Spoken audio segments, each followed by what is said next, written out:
ఇప్పుడు మనం 2018 టెట్ ఎగ్జామ్‌లో ఇంగ్లీష్‌లో ఏ విధంగా ఒక బిట్స్ అడిగిండో మన ప్రీవియస్ క్లాస్ సంబంధించిన వాటిని ఒకసారి చూద్దాం. ఒక బిట్ అడిగిండు ఏమనంటే, choose the suffix or past form of the learn అని అడిగిండు. సో సఫిక్స్ అంటే ఎండ్ యాడ్ అవుతుంది, ప్రిఫిక్స్ అంటే ప్రీ అంటే ముందు యాడ్ అవుతుంది. ఫైనల్ ఎగ్జామ్ ముందు మనం పెడతాం కనుక ప్రీ ఫైనల్ అంటాం ముందు. సో ఇక్కడ సఫిక్స్ అడిగిండు. లేదా ఫాస్ట్ ఫామ్ రాయమన్నాడు, లెర్న్ అనేది ఫాస్ట్ ఫామ్ రాయమన్నాడు.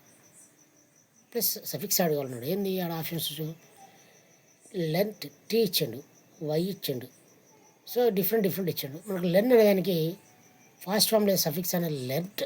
ఓకే, గుర్తుంచుకోండి, ఇది ఆన్సర్. నెక్స్ట్ ఇంకో అదే ఎగ్జాంపుల్ ఇక్కడ ఇచ్చిండు, the car broke down in the forest అన్నాడు. బ్రోక్ డౌన్ కింద అండర్లైన్ చేసిండు. మనం మొన్న రీసెంట్లీ చెప్పుకున్నాం వీడియోలో ప్రేజల్ వర్బ్స్. వర్బ్ ప్లస్ ప్రిపోజిషన్కి వస్తే ప్రేజల్ వర్బ్స్ డిఫరెంట్ మీనింగ్ ఉంటుందని చెప్పినాం. సో ఇక్కడ the car broke down in the forest అన్నాడు.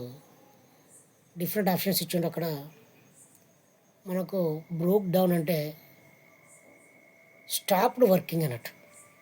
ఓకే, బ్రేక్ డౌన్ అయితే స్టాప్ వర్కింగ్, వర్బ్ టు కట్టుకే బ్రోక్ డౌన్ అంటే స్టాప్డ్ వర్కింగ్ అంటే పని చేయకపోవడం ఆగిపోవడం జరిగింది. ఓకే, సో బ్రోక్ డౌన్ అంటే స్టాప్డ్ వర్కింగ్. ఇది ఒకటి అడిగిండు. ఇంకోటి డెట్ ఈజ్ బిట్ అడిగిండు. ఏంటంటే ఇంట్రెస్టెడ్ ఆపోజిట్ వర్డ్ అడిగిండు. మరి కొంతమంది అన్ఇంట్రెస్టెడ్ కూడా, ఇంట్రెస్టెడ్ కొంత డిఫరెంట్గా పెడతారు. సో ఇంట్రెస్టెడ్ ఆపోజిట్ వర్డ్ మనకు అన్ఇంట్రెస్టెడ్. ఇది ఒకటి అడిగిండు. ఇంకొక డెట్ ఈజ్ బిట్ అడిగిండు. మనం మొన్న రీసెంట్లీ కూడా చెప్పుకున్న వారం రోజులు పాజిటివ్ నెగిటివ్ ఇంట్రాగేటివ్ సెంటెన్స్. ఏమని అడిగిండు? అని interrogative sentence ends with dash అని అడిగిండు. చూసుకోండి ఒకసారి 2018 మోడల్ పేపర్. అందులో question mark, comma, full stop ఈ విధంగా అడిగాడు. మీకు ఇంట్రాగేటివ్ సెంటెన్స్ అంటే చెప్పిన మీరు పోలీస్ స్టేషన్లో పోతే ఇంట్రాగేషన్ క్వశ్చన్లు వాళ్ళు ఇస్తారని. So interrogative sentence end with question mark. ఇంకొకటి అడిగిన మనం గతంలో నేర్చుకుని మీరు ఒకసారి రివైజ్ చేసుకోలేదు, రీక్యాప్ చేయండి. ఏమని అడిగినంటే క్వశ్చన్ 2018లో లిజన్ సమ్వన్ డాష్ ఫ్లూట్ అని అడిగిండు. లిజన్ వినండి, సమ్వన్ డాష్ ద ఫ్లూట్ అన్నాడు.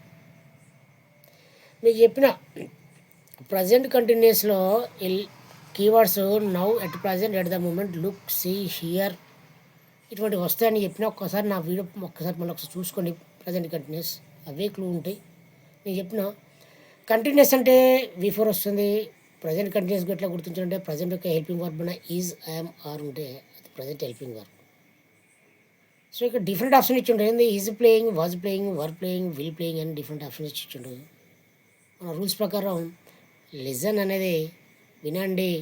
నేను చెప్తున్న లైవ్ క్లాస్లో కూడా చెప్పిన I am teaching, you are listening అని చెప్పిన. ఇక్కడ listen someone, okay, is playing, okay అని మనకు ఇక్కడ suitable. Is playing, was playing, will playing ఇచ్చాడు. ఈజ్ ప్లేయింగ్ ఎక్కడ మనకు. సో ఈ విధంగా ఒక 5 బిట్లు మనం ఈరోజు నేర్చుకున్నాం. ఇంకా కొన్ని బిట్స్ అడిగినాక మనం చెప్పుకునే టాపిక్ చెప్పుకుంటాం. Active face why, direct expression, degrees or comparisons, synthesis of sentences, ఇట్లా చాలా అడిగిండు. ఓకే.